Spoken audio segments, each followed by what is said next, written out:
Oh, hey there guys. So today I'm going to be talking to you guys about how to use hashtags on your videos on Instagram so that your video content is actually being found when it's being searched for. Using hashtags creates searchable content on this platform. Hashtags are really important for brand awareness, increasing your brand awareness and that exposure into new networks. Think of it like adding more fish to the pool of fish to fish from.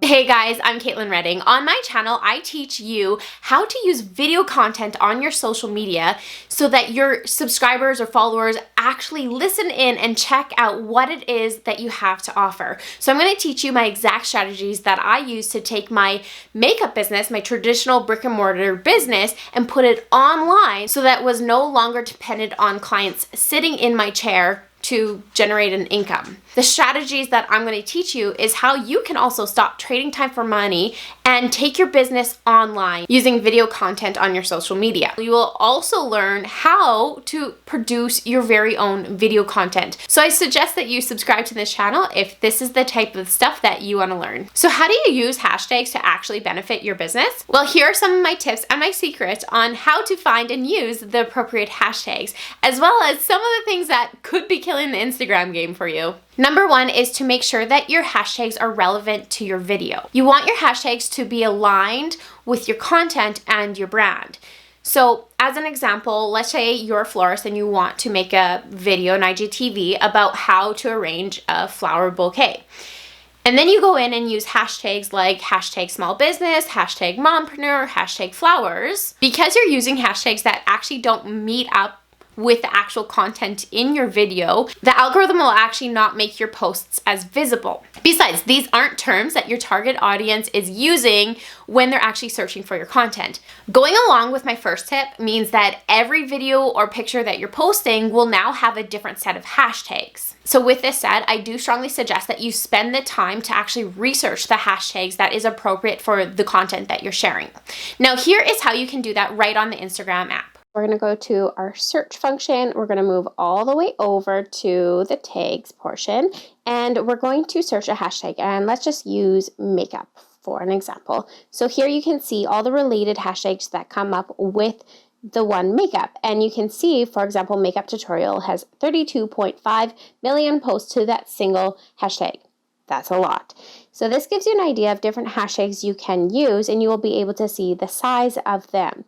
But let's narrow down the search because that is a very not narrowed down niche. So let's go with makeup for dry, and already you can see that little post to that single hashtag pop up. For example, makeup for dry eyes has fewer than 100 posts. So that is a really good hashtag group to get into. And you can also click on the hashtag, go to a person's video. I love seeing all this video content. And then you can go in there and see what are some other hashtags people are using. 1 minute makeup, that's a really good one. Tutorial makeup. And there you can get some more ideas of different hashtags you can use. So yes, obviously you can tell that this does take up some time in the creating process, but it does pay off when it comes to the algorithm and making sure that the content that you're posting is actually getting seen and seen by your target audience. Number three, you have to remember that when it comes to using hashtags, we're creating a way for people to find you, find your business. So your hashtags need to be worded the exact way that your ideal client would be using if they were actually searching in a search bar. You need to get into the head of your ideal client. Use the exact verbiage that they would be using. So if you want some help on figuring out who your ideal client is or even what your niche is, then I want you to go check out that video right here. In this video, my social media coach actually goes through and does a live coaching series on showing you the process that you would need to take to, figure out what your ideal client is and what your niche is for your business. For example, someone searching to add video content to their feed, they are not going to be using words like hashtag video marketing or hashtag Adobe Premiere. They're more likely going to be using tags like hashtag tips on editing videos, hashtag video editing, hashtag how to edit videos. So using jargon that is familiar with what your target audience is actually going to be saying versus using more of the professional terms or the expert terms. Again, your target audience doesn't even know those terms, so they're not going to be using that when they're searching in the tags. And in fact, if you start using jargon that the experts use, you're just going to be drawing in your competition versus your ideal client who you want to be following you and therefore getting and checking out what it is that you have to offer, get into your email list, and converting into a paying client. So if you want to actually see how I piece together my Instagram, then go give me a follow at kate.redding and go check out how I piece together my video content using hashtags so that my content is searchable, it's found, it's listened to, it's watched, and therefore getting people subscribed into my email list, checking out what it is that I have to offer and converting themselves into paying clients, which is what our goal is here, right? Okay, so tip number 4 is making sure that you're using hashtags that have no more than 500,000 tags in that one hashtag. You do not want to be using mega hashtags here. So mega hashtags are anything that has 1 million or higher posts to that hashtag. And the reason why you don't want to use mega hashtags is because that means that literally every minute, every second, somebody is adding a post and using that hashtag to it. So your visibility basically goes down to nothing. Impossible, that you're never going to be found. So some of the mega hashtags that I can think of off the top of my head are hashtag makeup, hashtag small business, hashtag Instagram, hashtag love. So instead what you want to be doing is choosing a wider variety of hashtags that have less than 500,000, but also a range of, maybe 1,000 to 5,000 and then 5,000 and above. Okay, so number 5 comes down to making sure that you're using and utilizing the maximum amount of hashtags you can have. So on Instagram, you can only have up to 30 hashtags in your content or associated to the post.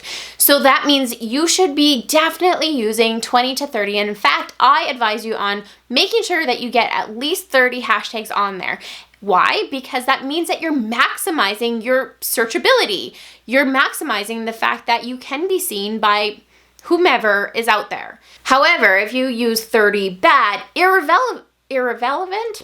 However, if you are using 30 bad, irrelevant hashtags to your post, then you're just wasting the space on your content. And let's be real, you're wasting that content.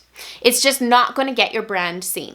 So actually one thing that you could be doing that is killing your Instagram feed and attracting bots, and therefore Instagram will shadow ban your content and it won't actually be seen to your followers, is using the same hashtag every time on every post. So here's my secret with that. Spend some time researching, creating and finding and looking up hashtags. What you can do is create a group of, say, 30 hashtag groups with at least 30 hashtags in each group. Now remember, your hashtags are relevant to your content, to your niche. They're relevant to the actual video that you're posting. And then you can just save them to the notes section on your phone and copy and paste whenever you're actually posting onto social media.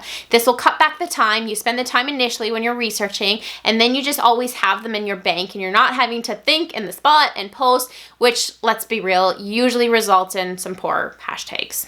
So here's 2 apps that I like using to actually research my hashtags. One is Flick and the other one is Later. Yes, both are paid apps that you do have to pay for to use. However, you get to decide if it's worth the investment of saving the time of actually researching and getting good, strong hashtags that is going to, push your video content to be seen by the target audience so that they're actually listening in, checking out your content, you're following my tips, you're learning how to produce really high, good quality videos, and you're converting your followers into paying clients. On both apps, you're able to search the hashtag and see what the number of tags are for that certain hashtag.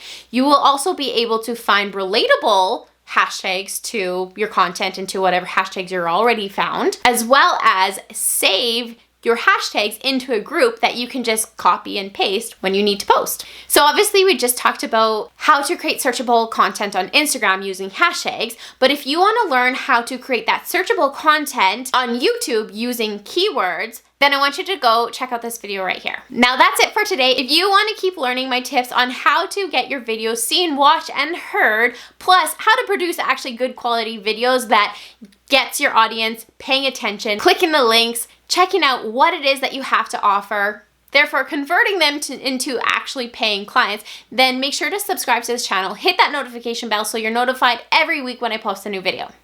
And I'll see you guys next week.